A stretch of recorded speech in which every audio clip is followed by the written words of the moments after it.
Bayangkan Anda sedang menyetir mobil SMK, kemudian di depan Anda ada mobil Range Rover seperti punya Gubernur Kaltim, ngerem mendadak, dan kemudian emak Anda berteriak panik seolah dunia akan berakhir.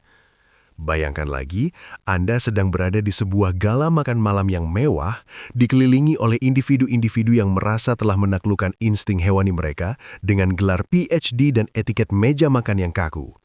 Namun, tiba-tiba seekor kecoa terbang mendarat di bahu salah satu wanita di sana, dan seketika itu juga, sebuah pekikan melengking yang mampu memecahkan gelas kristal pun meledak.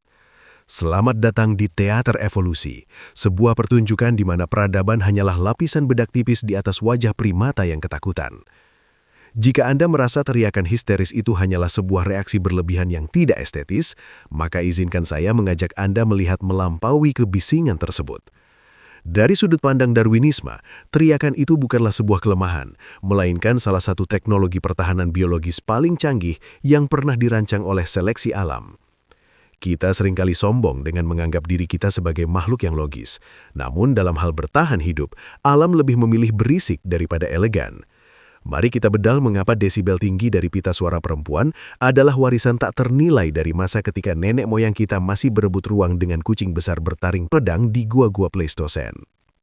Seleksi alam, sang kurator kehidupan yang sangat tidak berperasaan, tidak pernah mempertahankan sifat yang tidak berguna.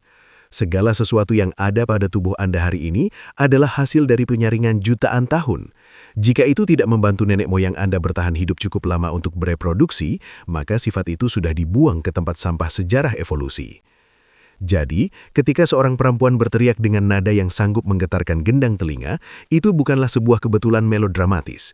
Teriakan tersebut adalah perangkat lunak keamanan yang sudah terpasang sejak kita masih tinggal di gua-gua gelap yang lembab. Di dunia prasejarah, di mana bahaya bisa muncul dari balik bayangan setiap stalagmit, kecepatan adalah segalanya. Perempuan yang secara anatomis umumnya memiliki massa otot yang lebih kecil dibandingkan laki-laki dalam kerangka dimorfisme seksual kita, memerlukan mekanisme kompensasi. Jika Anda tidak bisa memukul predator hingga pingsan dengan tinju Anda, maka Anda harus memiliki cara lain untuk membuat predator tersebut ragu-ragu, atau yang lebih penting, memanggil bantuan dari mereka yang memiliki otot lebih besar. Teriakan histeris adalah sinyal akustik yang sangat spesifik.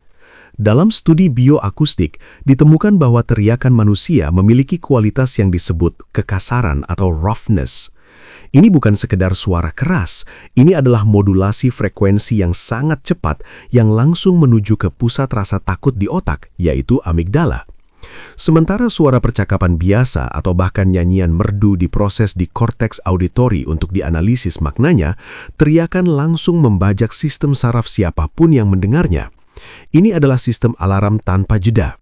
Di gua-gua prasejarah, ketika seorang perempuan yang sedang mengumpulkan biji-bijian atau menjaga keturunan tiba-tiba berhadapan dengan pemangsa, ia tidak memiliki waktu untuk menyusun laporan tertulis atau bernegosiasi secara diplomatik. Satu-satunya pilihan rasional secara evolusioner adalah melepaskan sebuah bom akustik. Teriakan ini berfungsi sebagai dua hal. Pertama, sebagai kejutan bagi pemangsa yang mungkin terdistraksi atau terkejut sejenak oleh ledakan suara yang tiba-tiba, memberi jeda beberapa detik yang krusial untuk melarikan diri. Kedua, dan yang paling utama, adalah sebagai penggalangan sumber daya kolektif. Fikirkan teriakan itu sebagai suar peluncuran darurat yang memberitahu seluruh kelompok bahwa ada ancaman serius.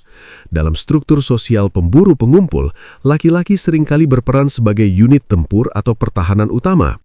Teriakan perempuan yang melengking dirancang secara biologis untuk menembus kebisingan latar belakang hutan atau gua, memastikan bahwa para pelindung ini segera bereaksi dengan lonjakan adrenalin yang instan.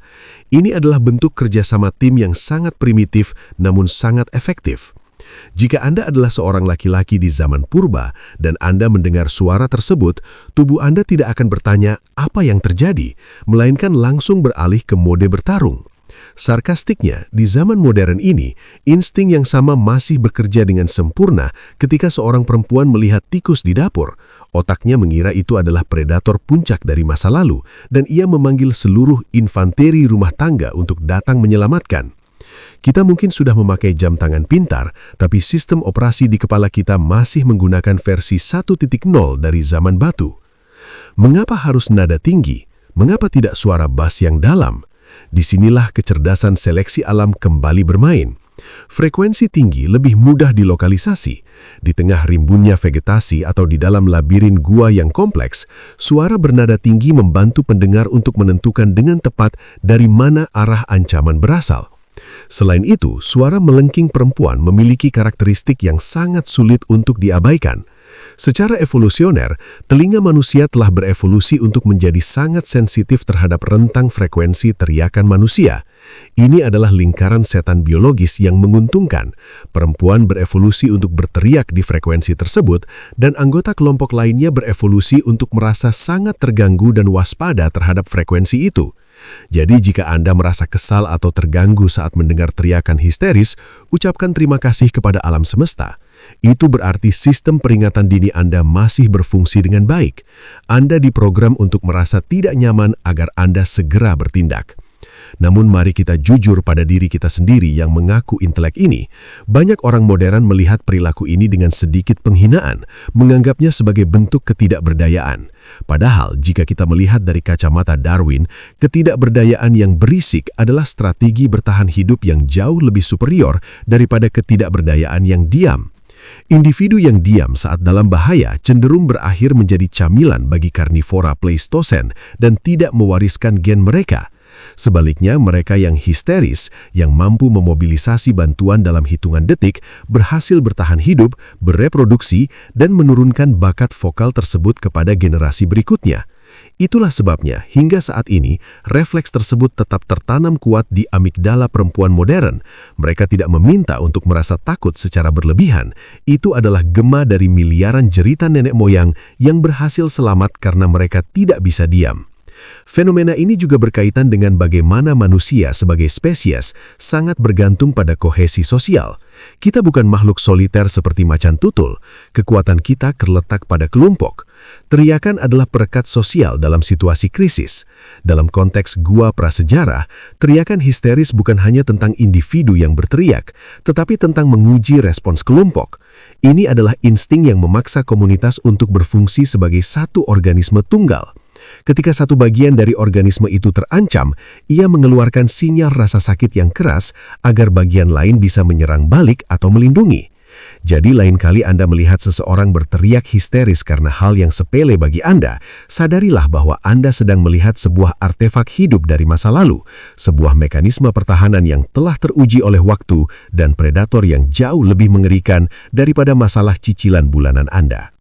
Jika kita menilik lebih jauh, teriakan histeris bukan hanya sekedar suara minta tolong kepada kelompok, melainkan juga sebuah senjata akustik yang diarahkan langsung kepada sang predator. Bayangkan seekor pemangsa yang sedang mengendap-endap, mengharapkan sebuah penyergapan yang sunyi dan efisien. Tiba-tiba, targetnya meledakkan suara dengan frekuensi yang sangat kasar dan tidak terduga. Secara biologis, ini memicu apa yang disebut sebagai respons kejut atau startle reflex pada hewan tersebut. Dalam sepersekian detik yang sangat berharga itu, sistem saraf pemangsa mengalami kegagapan fungsional. Kebingungan sesaat ini seringkali memberikan jendela waktu yang cukup bagi calon korban untuk melarikan diri atau bagi anggota kelompok lain untuk mengintervensi. Jadi, bagi Anda yang menganggap teriakan itu tidak berguna, sadarilah bahwa dalam ekosistem yang kejam, kebisingan adalah bentuk perlawanan paling murah namun paling berdampak yang bisa dihasilkan oleh tubuh tanpa perlu mengangkat senjata. Kita juga harus membicarakan tentang spesialisasi peran dalam evolusi manusia yang seringkali disalahpahami oleh penganut kesetaraan yang terlalu kaku hingga melupakan realitas biologis. Dalam lingkungan gua prasejarah, pembagian kerja bukan didasarkan pada politik kantor, melainkan pada efisiensi kelangsungan hidup. Laki-laki dengan massa otot dan densitas tulang yang lebih tinggi secara alami dioptimalkan untuk konfrontasi fisik, menjadi perisai dan tombak bagi kelompok. Sementara itu, perempuan yang seringkali memikul tanggung jawab menjaga keturunan yang rentan, mengembangkan sistem peringatan dini yang jauh lebih sensitif. Teriakan histeris adalah manifestasi dari sensitivitas ini. Ini adalah strategi biaya rendah, hasil tinggi. Mengapa harus beresiko melakukan kontak fisik yang mematikan jika Anda bisa mengusir ancaman atau mendatangkan bala bantuan hanya dengan getaran pita suara? Secara Darwinian, perempuan yang memiliki insting untuk berteriak lebih keras dan lebih cepat memiliki peluang lebih besar untuk melihat anak-anak mereka tumbuh dewasa, yang secara otomatis memastikan bahwa gen berteriak tersebut terus mengalir deras dalam kolam genetik umat manusia hingga mencapai ruang tamu Anda hari ini. Ironisnya, di zaman di mana bahaya terbesar kita mungkin hanyalah tenggat waktu pekerjaan atau komentar pedas di media sosial, sistem alarm ini tetap aktif dengan intensitas yang sama.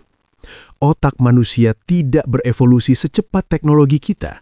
Amigdala Anda tidak tahu perbedaan antara macan tutul yang lapar dan seekor kecoa yang tiba-tiba merayap di kaki. Bagi sistem saraf purba kita, keduanya adalah ancaman eksistensial yang memerlukan respons maksimal. Inilah yang menyebabkan apa yang sering kita sebut sebagai histeris yang tampaknya tidak proporsional. Namun, jika kita melihatnya dengan sedikit rasa kagum, ini adalah bukti betapa protektifnya alam terhadap spesies kita. Alam lebih suka Anda terlihat konyol karena berteriak melihat bayangan sendiri daripada membiarkan Anda diam saat bahaya nyata mengancam. Keanggunan intelektual mungkin membuat Anda dihormati di klub buku, tetapi dalam kegelapan gua prasejarah, kehebohan itulah yang menyelamatkan nyawa Anda. Lebih jauh lagi, teriakan ini memiliki fungsi sosial sebagai alat sinkronisasi emosional. Ketika satu individu berteriak, level kortisol dan adrenalin di seluruh anggota kelompok yang mendengar akan melonjak secara simultan. Ini adalah bentuk komunikasi massa instan yang melampaui bahasa. Sebelum manusia menciptakan dialek atau tata bahasa yang rumit, teriakan adalah bahasa universal yang tidak membutuhkan terjemahan. Ia menyampaikan satu pesan mutlak, bahaya ada di sini, bertindaklah sekarang. Di zaman modern, kita melihat sisa-sisa perilaku ini dalam kerumunan massa. Ketika satu orang berteriak dalam kepanikan, seluruh kerumunan bisa terpicu ke dalam kekacauan yang sama. Ini adalah sisi gelap dari mekanisme pertahanan kita, sebuah penularan emosional yang sangat sulit diredam oleh nalar sehat sekalipun. Kita adalah makhluk yang saling terhubung secara biologis, dan teriakan adalah kabel yang menyatukan kegelisahan kita. Sangat menarik untuk mengamati bagaimana masyarakat modern mencoba menekan insting ini dengan label ketidakstabilan emosional atau kurangnya kontrol diri. Padahal, yang sebenarnya terjadi adalah benturan antara ekspektasi budaya yang menuntut ketenangan dengan realitas biologis yang dirancang untuk kelangsungan hidup yang gaduh. Kita menghargai ketenangan sebagai tanda kecerdasan. Namun, alam semesta tidak peduli dengan kecerdasan jika Anda berakhir sebagai fosil tanpa keturunan. Teriakan perempuan di tengah bahaya adalah pengingat yang sangat jujur bahwa kita tetaplah binatang yang berusaha keras untuk tidak punah. Di balik setiap pekikan melengking itu, ada jutaan tahun keberhasilan evolusi yang sedang berteriak kepada dunia bahwa hidup ini layak untuk dipertahankan bagaimanapun caranya, tidak peduli seberapa tidak sopan suara yang dihasilkan. Maka ketika kita melihat kembali ke masa depan dari sudut pandang sejarah panjang kita harus mulai memandang reaksi-reaksi naluriah ini dengan rasa hormat yang lebih dalam, bukan dengan ejekan yang dangkal. Teriakan itu adalah sebuah simfoni kelangsungan hidup yang telah menggema melalui lorong-lorong gua hingga ke gedung-gedung pencakar langit. Ia adalah warisan dari nenek moyang kita yang paling waspada, mereka yang menolak untuk menjadi korban dalam diam. Kita ada di sini hari ini, berdiskusi tentang evolusi di depan layar perangkat canggih, justru karena nenek moyang perempuan kita memiliki keberanian biologis untuk melepaskan teriakan yang paling memekakkan telinga saat maut mendekat. Kesopanan adalah kemewahan masa damai, tetapi teriakan adalah insting dasar dari para penyintas. Sebagai penutup, mungkin ada baiknya kita merenungkan betapa sedikitnya yang benar-benar kita ketahui tentang diri kita sendiri di balik topeng peradaban ini. Kita sering menganggap diri kita sebagai penguasa alam, namun kita masih melompat dan berteriak saat dikejutkan oleh hal-hal kecil, persis seperti yang dilakukan nenek moyang kita 10.000 tahun yang lalu. Darwinisme tidak meminta maaf atas ketidaknyamanan yang ditimbulkannya pada ego kita. Ia hanya peduli pada apa yang berhasil. Dan sejauh ini, sistem alarm vokal perempuan telah menjadi salah satu strategi yang paling berhasil dalam portfolio evolusi manusia. Jadi, hargailah suara itu, karena itu adalah suara kehidupan yang menolak untuk padam. Terima kasih telah menemani perjalanan singkat ini ke dalam kegelapan gua masa lalu kita untuk memahami cahaya, atau lebih tepatnya, suara di masa kini. Jika Anda menikmati analisis yang membedah realitas dengan kacamata yang sedikit berbeda dan mungkin sedikit provokatif bagi zona nyaman Anda, maka Anda berada di tempat yang tepat. Kita seringkali terlalu sibuk berbicara untuk didengar, namun di sini kita mencoba mendengarkan apa yang sebenarnya dikatakan oleh biologi kita. Jangan lupa untuk menekan tombol langganan dan menyalakan lonceng notifikasi agar Anda tidak ketinggalan saat kami membedah absurditas manusia lainnya dari sudut pandang yang jarang tersentuh. Saya dari channel Silent Majority, pamit undur diri. Tetaplah waspada, tetaplah berintelektual, dan jika perlu, jangan ragu untuk sedikit berisik. Sampai jumpa di video berikutnya.